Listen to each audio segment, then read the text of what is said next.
pamriksa ngaturi pambagya wilujeng sugeng pepanggihan malih kaliyan kulawarga Ketoprak Mataram Banyu Sumilir ingkang wonten ing dalu punika sampun sumadya atur giaran Ketoprak kanthi mendhet lampahan bancak nagih janji.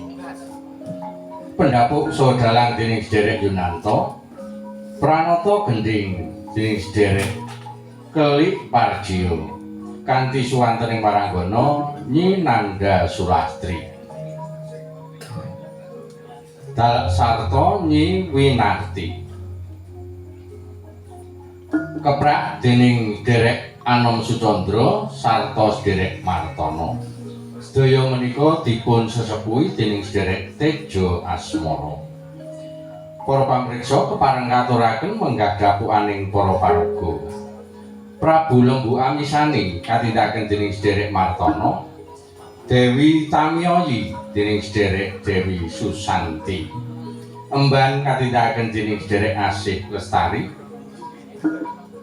wondene Patih Jaya Sumpena katindaken dening sederek Teguh Widodo, Panji Brojonata katindaken dening sederek Sujadi, wondene sederek Maryata wonten ing dalu punika minangka Patih Rekata Bumi. Panji Sinom Berdapa katindaken dening sederek Wahudi, Panji Carangwaspa katindaken dening sederek Sumadya, sederek Suparmin ngayahi minangka Sang Prabu Inukertapati. Dewi Candrakirana katindaken dening sederek Susilawati, tumenggung Jalamaya katindaken dening sederek Suradal, wondene sederek Suyatna minangka tumenggung Jalapati. Dayuk katindaken dening sederek Gepeng, wondene Bancak katindaken dening sederek Icuk Supardi. Jati Pitutur katindaken dening sederek Sumardi, wondene Pitutur Jati katindaken dening sederek Yunanto. Klono Jaya Dimurti wonten ing dalu punika dipun ayahi dening sederek Supriyana. Pajenengan Bangun Samparan katindaken dening sederek Sadya. Bathara Narada katindaken dening sederek Anom Sucandra. Para pamriksa mekaten para dapukaning para paraga wonten ing dalu punika.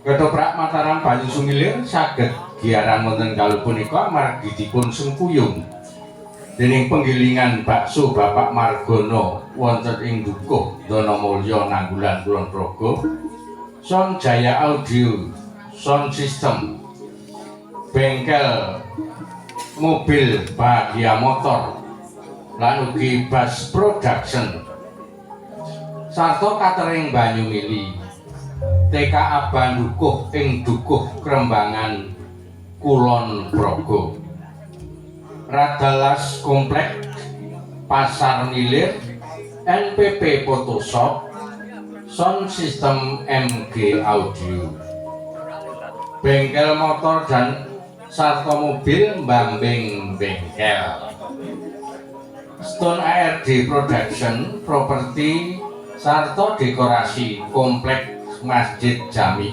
Kulon Progo. Boten kesupen pun biyantu sawetahipun saking warga Kampung Wonosutan.